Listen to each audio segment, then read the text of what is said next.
On va aller voir les investissements qu'a fait Coinbase au cours des dernières années. Je suis pas allé jusqu'aux premières années, aux premiers investissements de Coinbase. Je crois que je suis remonté jusque tout début 2022, voire même toute fin 2021, après l'ATH de BTC, on va dire. Très curieux de voir sur quoi ils ont investi. Je vous spoil un petit peu, c'était les narratifs du moment. Et il s'est passé un truc sur certains projets. On va regarder tout ça en détail. Oh putain, waouh. Attendez, il y a ma webcam qui cache. Regardez cette liste de fous furieux. Alors, j'ai pas passé tous les projets évidemment en revue, j'ai fait plusieurs listes et la première liste qu'on va aller regarder, c'est les projets qui ont fait un airdrop précisément, qui ont lancé un token et qui ont fait un airdrop. C'est important parce que on a un point de comparaison, on peut voir le token, on peut voir le produit, on peut voir ce que ça a donné. Évidemment, s'il y a une DApp derrière ou quoi que ce soit, on peut aussi en tirer des conclusions. C'est pour ça qu'après on ira voir les trucs qui ont complètement bidé et on a deux autres petites catégorie après pour la fin. Mais on va commencer par 34 onglets, quel enfer. A few moments later. On va commencer par Resolve, on va reculer dans le temps au fil des levées. Donc évidemment, on va voir les projets sur lesquels ils ont investi et on va voir aussi l'allure des tokens. Est-ce que c'était des bons moves? Est-ce que il valait mieux pas s'exposer aux tokens? Bon, pour les premiers, forcément, on aura moins d'historique, donc peut-être moins de conclusions à tirer. Et évidemment, il y a des protocoles qui peuvent évoluer, il y a des protocoles qui peuvent ressurgir de l'ombre du jour au lendemain. C'est pas une vidéo conseil en investissement ou quoi que ce soit, c'est juste une petite rétrospective comme ça pour essayer de voir un petit peu ce qui a fait Coinbase de leur sous-sous. Et évidemment, désolé, ma chaise...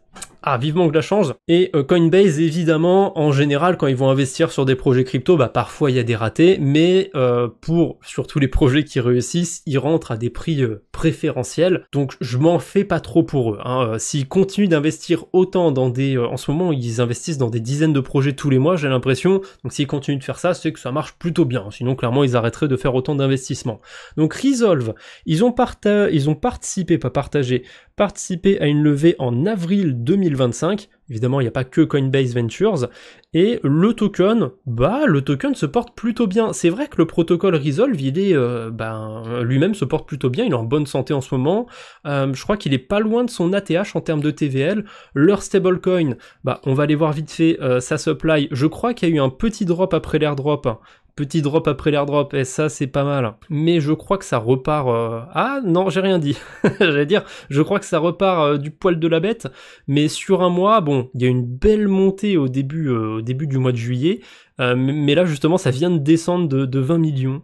Bon, à voir comment ça va évoluer si je prends un peu plus de recul. Sur 3 mois, c'est un petit peu les montagnes russes quand même, mais là, vers le mois de mai, justement, on a eu l'airdrop, donc les liquidités sont sorties du protocole, c'est quand même un peu remonté. Bon, Resolve, ça bouge pas mal, ça va être à surveiller tout ça, mais a priori, c'est pas un mauvais investissement, je trouve, de la part de Coinbase.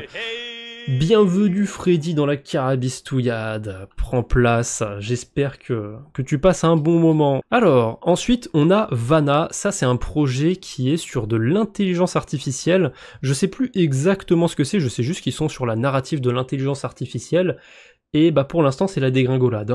Très clairement le token n'a fait que baisser depuis son lancement, il s'est quand même stabilisé. Là on voit qu'il est plat depuis le mois de février, ça bouge pas trop a priori.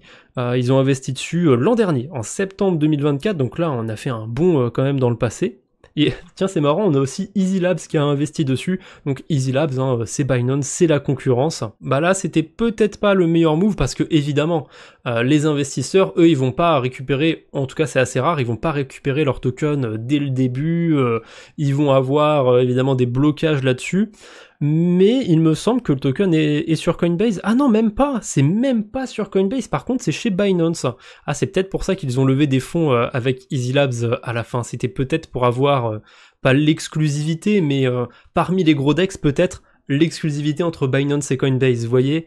Peut-être qu'ils ont sécurisé un petit peu la place. Parce qu'on le voit, sur le token, les volumes au tout début, 2 milliards le premier jour. 2 milliards de dollars de volume, c'est pas mal. Binance, sur les 2 milliards, ils prennent, je dis des bêtises, mais genre 0,5% de frais. Faites le calcul, ça chiffre vite. Binance, à mon avis, ils ont été, juste sur la première journée, ils ont rentabilisé leur investissement, je pense. Avec les volumes, c'est pas impossible. Ensuite, on a Morpho. Bon, Morpho, je crois que... Ah non, Easy Labs n'a pas investi dessus, on dirait.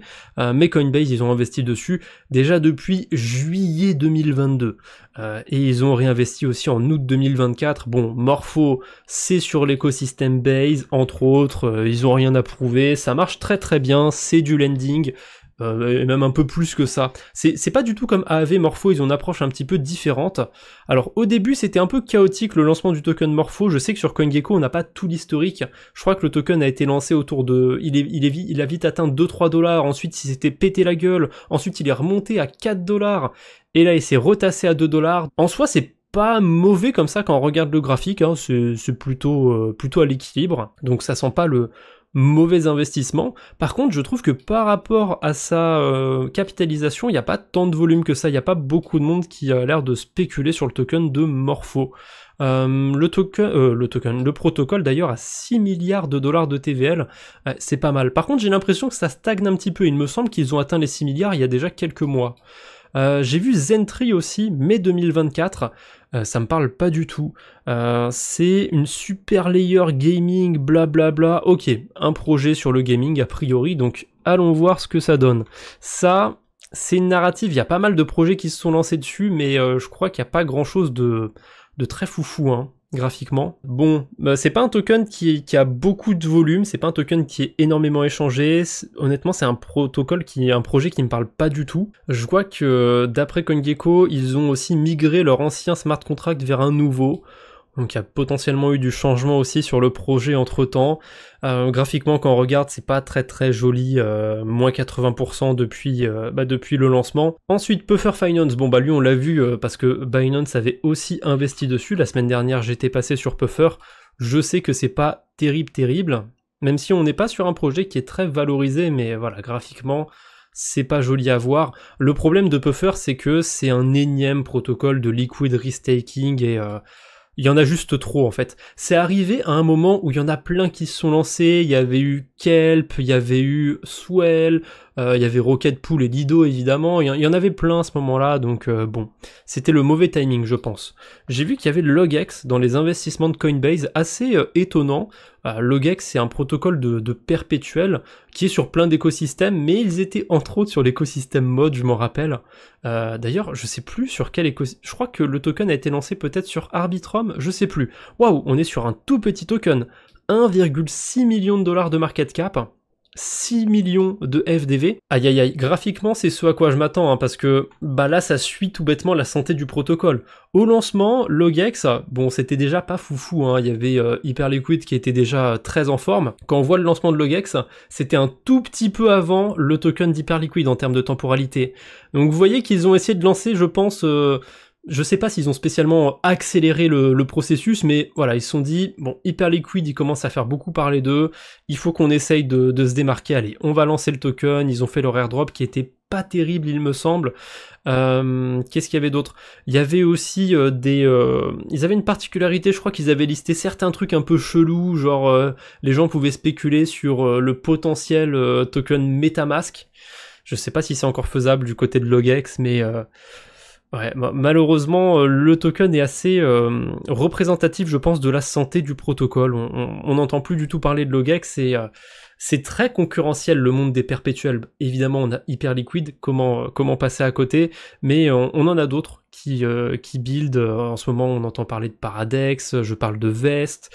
Il y en a un autre, mais ça me revient pas. Ah oui, Ibashi. Il y a pas mal de concurrence de ce côté-là, mais souvent on vient farmer le Ponzi, allez c'est lequel le prochain Ponzi, voilà on le farme et on passe au prochain, c'est malheureusement souvent comme ça sur la DeFi. Ah bon là je sais déjà à quoi m'attendre, hein, du côté de Coinbase, Wormhole. On voit que les investissements les plus récents pour l'instant c'est pas foufou, hein. Après, bah c'est représentatif du marché. Honnêtement depuis... allez 2 ans facile, même plus, hein, en fait depuis 3 ans, depuis 2022, les alts, c'est pas terrible, hein. C'est vraiment pas terrible, il y a quelques performances par-ci par-là, bah, j'ai cité Hyperliquid, le token d'Hyperliquid va bien, on a eu quelques phases comme ça sur les mêmes coins, il y a eu quelques phases aussi sur l'IA pendant un moment, peut-être d'autres tokens qui ont eu leur moment de gloire, il y avait l'écosystème Ton, mais c'est que des petites hypes passagères, et pour certaines c'est déjà revenu au point de départ, voire en dessous du point de départ. Ton, il est déjà revenu à 2 $, je crois, donc assez bas par rapport à son prix d'il y a quelques mois seulement. Wormhole, bon bah Wormhole, c'est le cas typique du projet qui a été juste lancé avec une trop grosse valorisation. Dès le début, il était à plus de 2 milliards de dollars, sauf que Wormhole, d'ailleurs je l'ai même pas cité tout à l'heure, j'avais cité Layer Zero, Hyperlane et compagnie, j'avais même pas pensé à Wormhole, bah voilà. Personne ne pense à Wormhole. C'est de moins en moins utilisé, enfin, quoique, il y a encore des cas assez marginaux où c'est utilisé, mais je me rappelle que, en tout cas au moment où ils ont fait leur airdrop, au moment où ils ont lancé leur token, un des cas d'utilisation que j'avais de Wormhole, c'était pour bridger des USDC sur Sui, et c'était un enfer, puisque si on partait depuis Ethereum, ou depuis Arbitrum, ou depuis Solana, on n'avait pas le même USDC à l'arrivée sur Sui. Ça a donné une version différente, et c'était un gros bordel, et c'était pas que pour Sui, hein, c'était pareil pour Aptos, pareil pour d'autres écosystèmes.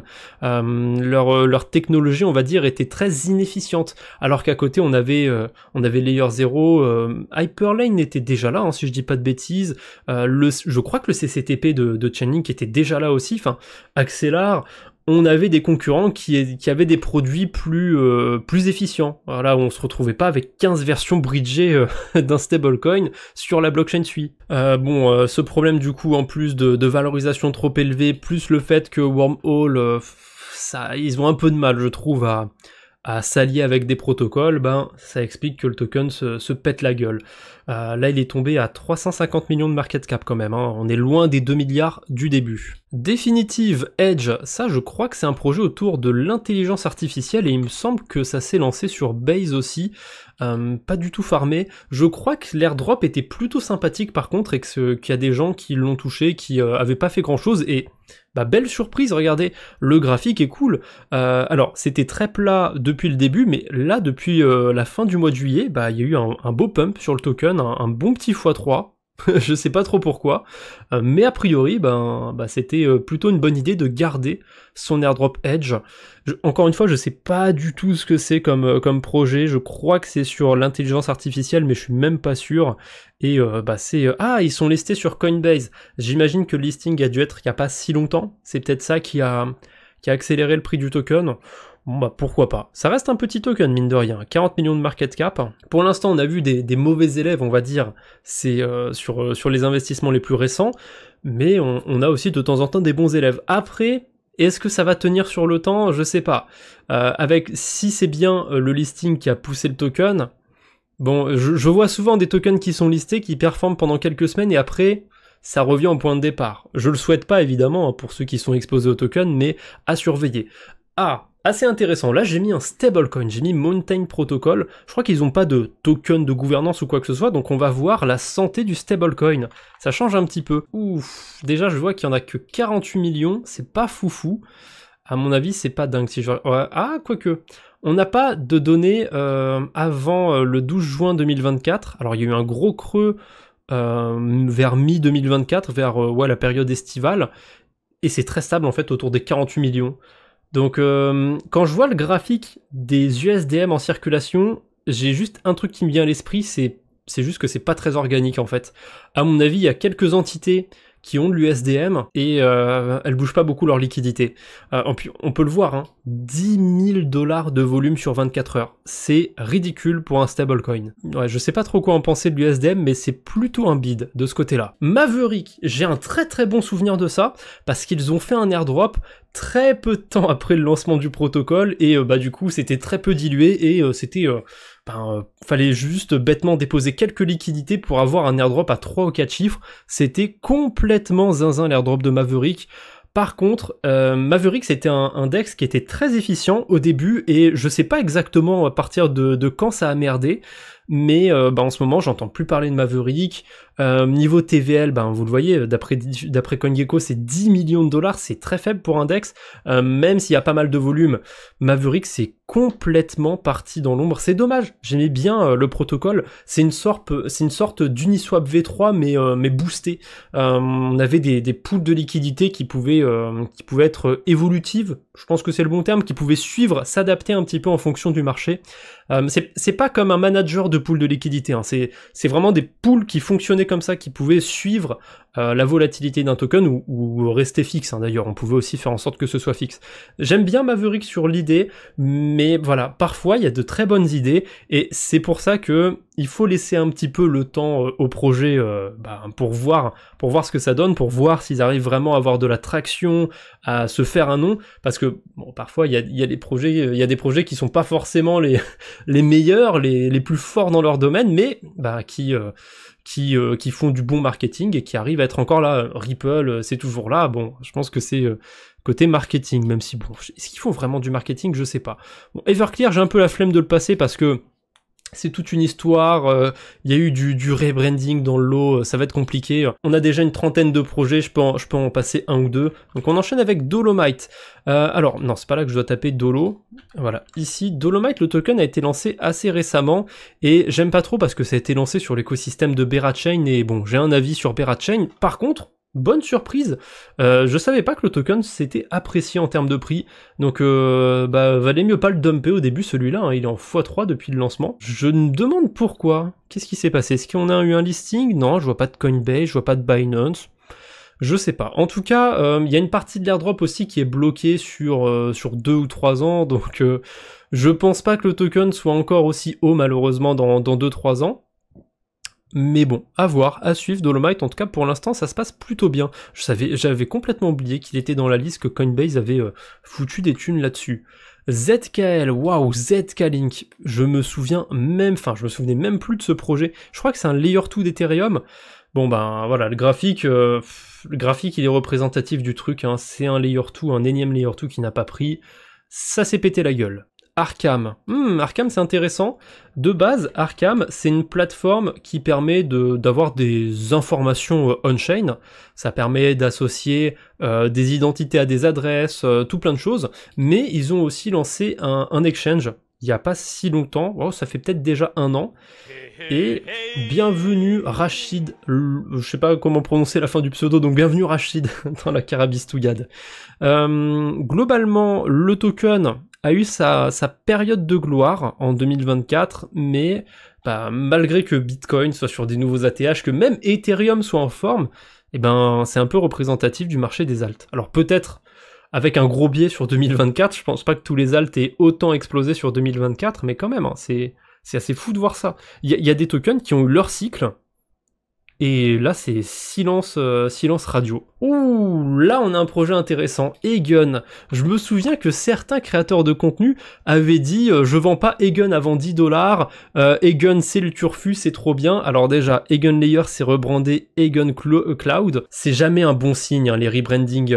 Elrond, je pense que c'est un des meilleurs exemples, c'est jamais bon signe. Je sais pas pourquoi, j'ai jamais été bullish sur ce truc.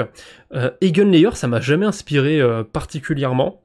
Alors peut-être qu'il y a des extraits de moi dans le passé qui me font dire le contraire, peut-être qu'à un moment j'ai été bullish dessus, mais j'ai pas le souvenir en tout cas d'avoir été particulièrement bullish sur Egun Layer, parce que je voyais pas trop l'intérêt du restaking et compagnie. Mais bon, pourquoi pas, ça, on pouvait avoir du yield par-dessus du yield. Je sais pas ce qui se passe autour d'Egun Layer, on n'entend plus parler de la narrative du restaking, peut-être que ça reviendra un jour. Mais j'ai l'impression que c'est un énième projet qui avait une bonne idée sur le papier, qui était sexy, sauf que dans les faits, ils ont peut-être pas réussi, ou en tout cas pas dans les temps, à arriver où ils voulaient en arriver. Peut-être que je suis juste pas assez patient, qu'il faut laisser le temps au temps, mais ça fait pas plus d'un an, mais ça va faire 1 an qu'ils ont lancé leur token, et il y a toujours rien derrière, je trouve, donc je sais pas. Evmos, je savais que c'était une catastrophe, mais à ce point-là, waouh, le graphique, là, CoinGecko, il a arrondi la perf du token à moins 100%. Ça valait, pas $8, $7 vers le listing, et là, ça vaut 1/3 de centime. C'est ce qu'on appelle une dégringolade rocambolesque. 1,5 million de market cap aujourd'hui. C'est un écosystème déjà c'est une blockchain sur l'écosystème Cosmos, donc déjà Cosmos depuis 2022 c'est un peu mort, hein, honnêtement. Il y a eu, c'est vrai, il y a eu une petite heure de gloire sur l'écosystème Cosmos avec Celestia et compagnie en 2023-2024, mais Evmos c'est mort. Evmos c'est clairement mort, vraiment il y a pas grand chose à commenter en fait avec ce genre de graphique, enfin c'est parlant. Bah tiens, Celestia, le prochain c'est Celestia. Celestia, je sais très bien ce que ça donne. Il y a eu au lancement c'était un petit peu... Voilà, il s'est pas passé grand chose, et quelques temps après le lancement, quelques semaines après, boum, le token a explosé, pour la simple et bonne raison qu'il y a eu il y a eu assez vite des airdrops aux gens qui ont staké, qui ont gardé leur airdrop, et bah ça a fait un effet boule de neige en fait, et ça a amené le token assez haut, sauf que pour moi il y a eu deux épées de Damoclès sur TIA. Déjà, les airdrops se sont arrêtés, et surtout il y avait le déblocage de fou furieux qu'il devait y avoir en fin d'année, on va vite le voir sur la market cap, regardez. Vous voyez le gros pump qu'il y a sur la market cap, bah ça c'est un gros déblocage de token qu'il y a eu, et je pense que le marché l'a un peu anticipé, donc forcément le truc a complètement dégringolé. C'est un petit peu dans la même case qu'Eigenlayer, c'est le genre de projet d'infrastructure. Et je sais qu'il y a, il y a Joestar qui était bullish dessus il y a quelques temps. J'espère qu'il en a pas beaucoup en portefeuille, parce que c'est pas terrible Celestia. Je saurais même pas vous dire à quoi ça sert. Je sais même plus quelle couche élémentaire c'est dans l'infrastructure Celestia. Je crois que c'est du stockage de données, un truc comme ça. Le côté très technique de la DeFi, honnêtement, je m'en bats un peu les steaks. Moi, je suis sur le côté très... utilisation de la DeFi, c'est ce qui m'intéresse le plus. Je suis un utilisateur de la DeFi. Des fois, il y a certains projets où je vais creuser un petit peu le fonctionnement technique parce que je trouve ça intéressant, mais la plupart du temps, c'est peut-être une tare, hein, peut-être que c'est un mauvais côté, mais j'en ai un peu rien à foutre du niveau de décentralisation d'un projet. De toute façon, je trouve que 95%, allez 99% des écosystèmes en dehors de BTC, et aller Ethereum pour être sympa, c'est pas très décentralisé, donc bon, je suis pas très dérangé par rapport à ça, mais c'est personnel évidemment. J'ai vu que Coinbase avait investi sur Sui, il y a aussi Aptos qu'on va retrouver un peu plus loin. Bon, Sui c'est une réussite pour l'instant. J'aime bien comparer Sui à une sorte de Solana bis, mais sans FTX, sans FTX derrière. Donc bah pour l'instant ça se passe bien du côté de Sui. Il y avait des trucs très intéressants à faire sur la DeFi au début. Il y a des phases où il n'y a plus rien d'intéressant à faire. Ensuite ça revient un petit peu. Il y a la console aussi qu'ils ont lancée qui sera livrée au mois de septembre. J'ai hâte de la voir. J'ai hâte de voir ce que ça va donner cette console. Mais le token en soi, bah il se porte bien, il fait sa vie. Hein. Ensuite, Sei. Ah bah Sei, c'est un petit peu sur le même délire que Sui. Enfin. Je sais pas si c'est le même délire, je sais qu'il y a des trucs en commun entre Sui et Sei, mais Sei, je crois que leur point principal, leur cheval de bataille, tiens, pour donner une vieille expression, c'est la vitesse. Il me semble que c'est un réseau qui mise tout sur la vitesse, voilà. On peut faire je sais plus de combien de transactions par seconde, c'est nous qu'on a la plus grosse. Donc Sei, 30 centimes, par rapport au lancement, bah ça va, hein, ils se tiennent bien, le token est au-dessus de son prix de listing, mais bah on a connu mieux. Hein, on a connu mieux évidemment sur l'histoire du token. C'est vrai que quand on regarde le graphique comme ça donne pas spécialement envie de spéculer sur du long terme. Comme diraient les analyses de chart, voilà, des points hauts de plus en plus bas, c'est pas forcément bon signe. Pareil, des points bas de plus en plus bas aussi. Pas très sexy comme graphique du côté de Sei. Ensuite, Hflow. Waouh, Hflow, c'est complètement mort, je crois, comme truc. Il me semble que c'était un bridge, que c'est toujours probablement un bridge. Ils ont fait un airdrop qui était pas si mauvais, mais bah c'est un petit peu mort Hflow. Pareil, c'est quelque chose d'assez concurrentiel. Layer 0, ils ont un petit peu tout plié. Hein. Layer 0 a plié le game, je trouve, de l'interopérabilité des bridges, des protocoles cross-chain, appelez ça comme vous voulez. Alors c'est pas vraiment de l'interopérabilité, mais on se comprend. En tout cas, Hflow, bah, ça fait partie des projets qui étaient là, mais qui ont jamais su trop tirer leur épingle du jeu. Donc encore une fois, un graphique assez représentatif. Et globalement, je trouve que Coinbase, ils ont investi un peu sur tout et n'importe quoi, et pas mal de n'importe quoi. Hein. Je vais arrêter avec Tango, je sais que j'en ai mis d'autres de côté. Tango, projet très DeFi, voilà. Tango, c'est un peu mort comme protocole. Le problème de Tango, c'est que c'est un protocole qui permet de faire des boucles sur Morpho et compagnie, et le souci de Contango, bah, c'est que les protocoles sur lesquels ils vont se mettre par-dessus, et ben maintenant, pas tous, hein, mais certains, permettent de faire les boucles directement sur leur interface. et c'est beaucoup plus pratique. Morpho, on peut faire les boucles dessus, Euler, on peut faire les boucles dessus, Silo, je crois qu'on peut faire les boucles aussi directement dessus, mais Contango, du coup, perd un petit peu d'intérêt, malheureusement. Alors, je vous montre quand même les autres projets que j'avais mis de côté. Euler, je sais que ça se passe bien pour eux. Zora, étonnamment, il y a eu un gros rebond récemment, mais bon, je pense que c'est passager. Ondo, je sais pas trop ce que ça donne. Layer 0, c'est mitigé. Il y a eu du mouvement depuis le lancement, mais on n'en entend plus trop parler. Yuga Labs, avec le token Ape, ça a fait que baisser après l'airdrop. Aptos, c'est pas foufou. Wallet Connect, Wallet Connect, je crois que c'est plutôt stable. Parcel sur Solana, pas terrible. Galaxy, aucune idée. Et Ancient 8, ça c'est un layer 2 d'Ethereum pour le gaming. Allez, on va voir vite fait ce que ça donne. A8, à mon avis c'est une catastrophe, parce que j'entends plus du tout parler de cet écosystème. J'en avais déjà pas beaucoup entendu parler. Ouais, graphiquement c'est pas très beau à voir. Qu'est-ce qu'on peut conclure des investissements de Coinbase qui ont abouti à un token? Eh ben, globalement, c'est corrélé à ce qu'on a sur le marché en fait depuis ces dernières années. C'est-à-dire que les alts ont quand même un petit peu de mal. Alors, est-ce que c'est parce qu'on n'a pas beaucoup d'innovation en soi sur le domaine? Est-ce que c'est parce que les conditions macroéconomiques sont pas hyper favorables?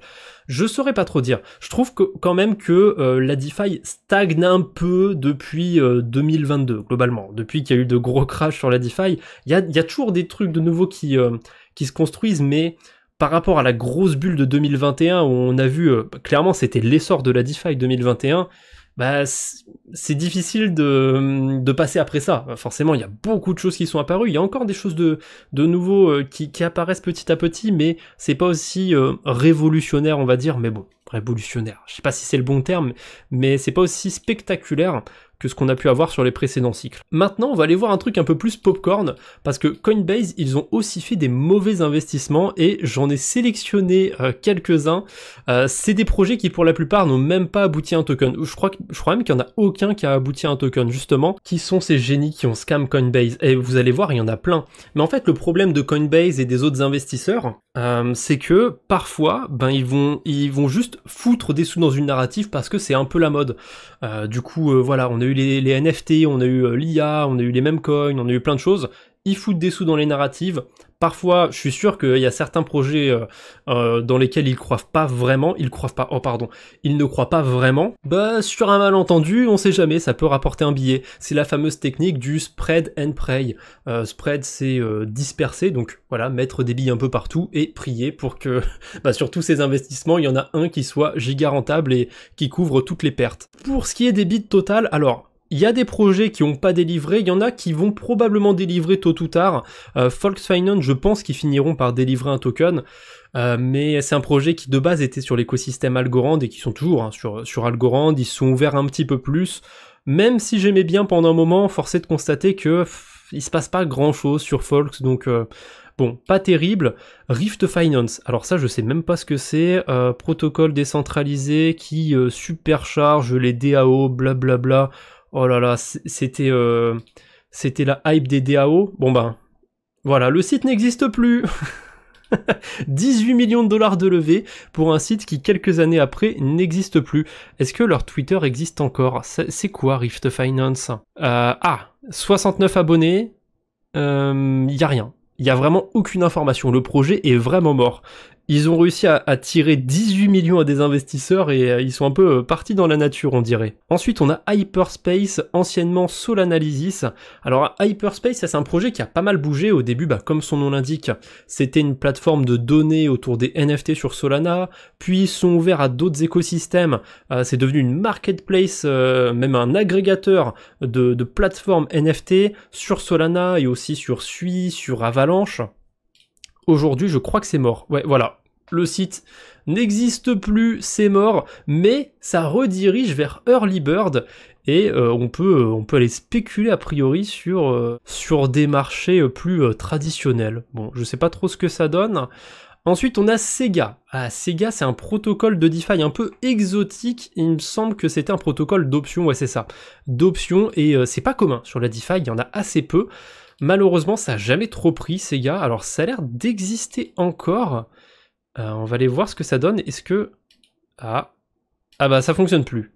Le site ne fonctionne... Ah si, ça fonctionne. Fallait juste laisser un petit peu de temps. Alors, même plus 1 million de dollars de TVL. Hein. Ouais, je vous ai dit que ça avait complètement bidé.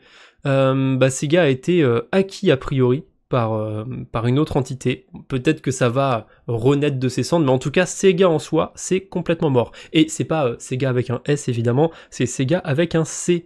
Mais ils avaient fait une collection de NFT justement où ils parodiaient un petit peu l'esthétique de Sonic.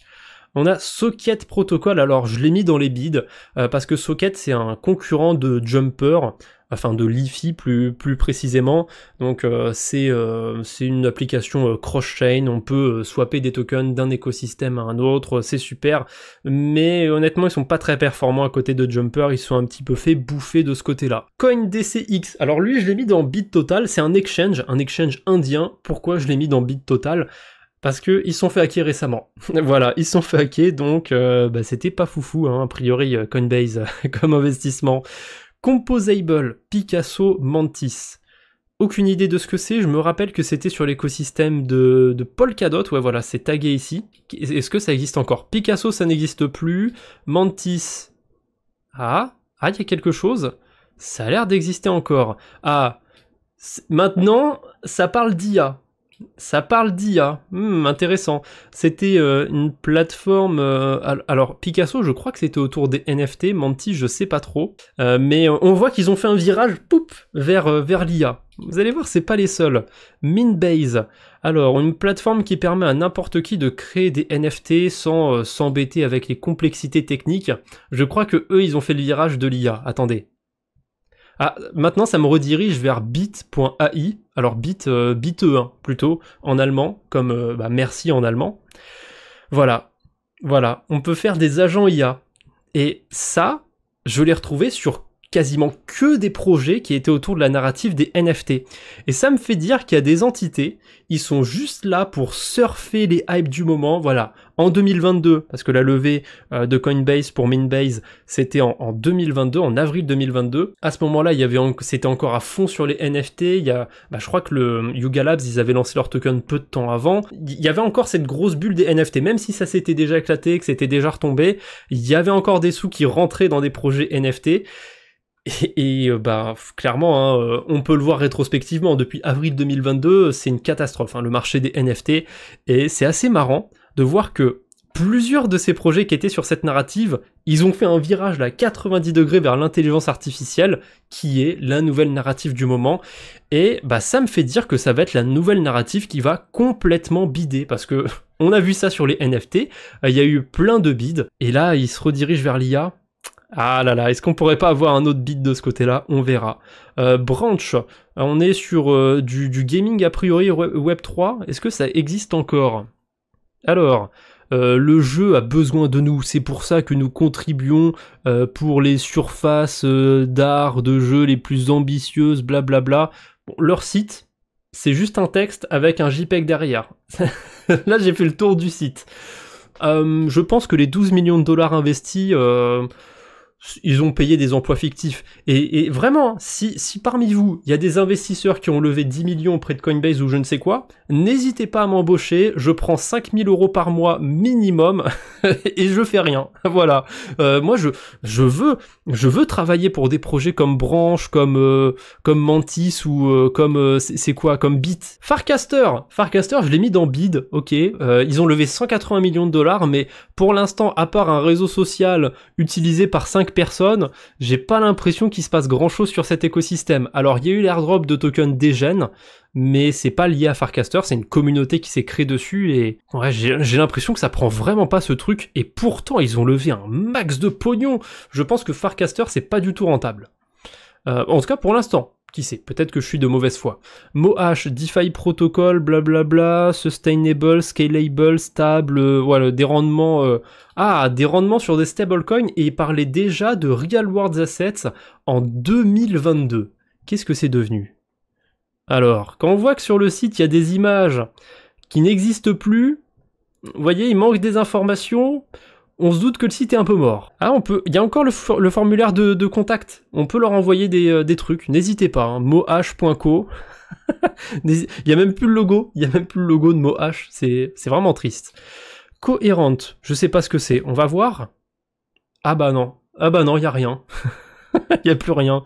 Gomu, Gomu, NFT. Ah, je crois que ça redirige vers un truc d'IA, ça aussi. Ah non, Gomu. Ah bah ok, c'est juste ça la page. Voilà, il y a un texte, il y a un petit PNG à la con, et il y a un fond noir. Il y en a plein des boîtes comme ça. J'ai même pas passé en revue tous les projets sur lesquels ils mettent des thunes, mais là, 11 millions pour Tactique, le site n'existe plus. Allez, on s'en fait un petit dernier, Harpy. Qu'est-ce que c'est Harpy? Bah ça n'existe plus. Donc un autre petit dernier, Perennial. Perennial, protocole de perpétuel, complètement bidé.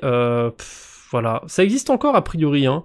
Mais on va regarder les open interest et le volume. Là, on passe en revue une petite dizaine ou petite vingtaine peut-être de projets sur lesquels Coinbase ils ont investi. Au total, ils ont mis de l'argent sur des centaines de projets. Ouais, là sur Perennial, je vois 37 000 $ de volume, 20 000 $ d'open interest. C'est ridicule en termes de données, c'est complètement mort. Bon, forcément, hein, comme tous les gros investisseurs qui vont mettre des sous sur plein de projets, ben Coinbase, ils ont mis des sous sur des coquilles vides. Oh d'ailleurs, sur Crypto Fundraising, c'est la boîte qui a investi sur le plus de projets. Donc forcément, ben, mathématiquement, on va retrouver aussi plus de projets merdiques. C'est comme ça. Mais ce qui est quand même assez fou, c'est qu'il y a certains trucs... Quand je vais voir les protocoles, voilà, branche, il y a certains trucs, quand je vais les voir, quand je regarde les sites et tout, je me dis, non mais... à quel moment ils vont investir autant d'argent dessus? J'arrive pas à comprendre. Dans les investissements les plus récents, il y avait quoi? J'avais commencé par Rift. Ouais. Sega, pareil, Sega c'est très niche. Bon, je sais pas s'ils ont mis beaucoup d'argent dessus, mais c'est dommage, je trouve, de gâcher l'argent des VC comme ça pour des projets qui ont même pas abouti à des tokens en plus, hein. On n'a même pas pu en profiter en tant qu'utilisateur. On va terminer avec un peu de positivité parce que même s'il y a des projets qui n'ont pas abouti, il y a quand même des projets que je trouve sympas et j'ai envie de finir par ça. D-Bank, c'est un outil incroyable sur la DeFi, manager d'assets, on peut voir ce qu'on a sur des protocoles, ça fonctionne super bien. Ils ont aussi le wallet Rabi qui est juste le meilleur wallet de l'industrie. Pour moi, il y a pas à rechigner, c'est vraiment le meilleur wallet. Bon, malheureusement, c'est que EVM, donc quand on va sur d'autres écosystèmes, bah, il faut bien utiliser autre chose. Coinbase, ils ont pas mal investi, je pense, dans des trucs qui peuvent leur être utiles. On a CoinTracker, par exemple, qui permet de simplifier, on va dire, le côté fiscal des cryptos. Donc vous avez un côté tracking et ils ont un logiciel de fiscalité. C'est limité, hein, ces logiciels de fiscalité. On a aussi comment ils s'appellent là, les Français, ils font souvent de la pub chez Cryptomatrix et tout. Waltio, merci Subnomix dans le chat. Waltio, voilà, c'est l'équivalent de Waltio, CoinTracker.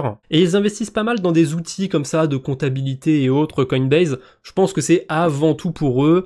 Ils ont aussi investi sur Lifi, donc ceux qui sont derrière Jumper, donc ils ont investi sur Socket, qui ont complètement bidé avec Bungie, mais ils investissent un peu partout, hein. Ils investissent chez la concurrence, ils n'ont pas de problème avec ça.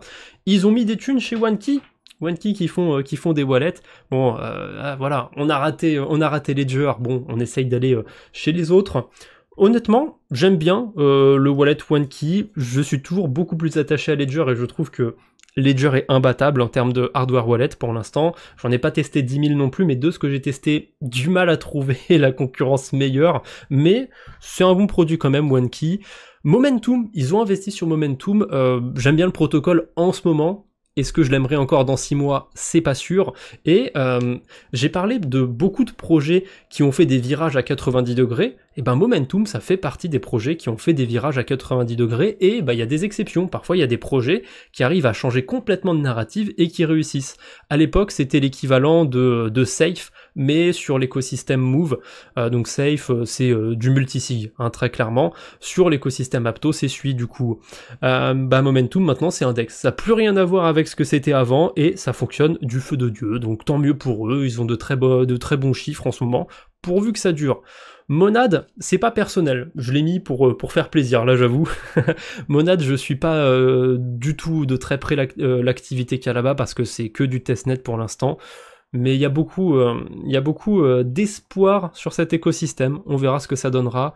Universal, je suis un peu partagé parce que je sais pas si ça va vraiment prendre ce truc. C'est un wrapper de token, donc ça permet d'avoir des tokens genre Doge, Sui, XRP sur plein d'écosystèmes, on les retrouve sur Solana, on les retrouve sur Base, c'est pratique, mais je sais pas s'ils vont réussir à se démocratiser. Et un dernier que j'aime bien, Réservoir, qui sont derrière Relais, et le RUSD aussi, le stablecoin RUSD. Voilà, c'est à peu près tout pour les investissements de Coinbase. Je vous laisserai vous faire votre propre avis. Est-ce que c'est des investisseurs à suivre particulièrement ? Je dirais que oui, mais il faut quand même être sélectif, hein, parce qu'ils investissent un peu sur tout et n'importe quoi, Coinbase Ventures. Je dirais même que c'est encore pire que Easy Labs. Vraiment, ils investissent sur plein de trucs qui ont rien à voir avec la crypto. J'avais mis 2-3 trucs de côté, mais je vais prendre... comment ça s'appelle ? Photo Finish, c'est un truc de course hippique virtuelle. Étonnamment, ils ont leur base d'utilisateurs, ça a l'air de fonctionner un petit peu. Donc Coinbase, ils vont vraiment mettre des sous sur tout et n'importe quoi. Hein. Des courses hippiques virtuelles, je m'attendais pas à voir ça. Mais ils ont foutu des thunes en mars 2022, comme quoi.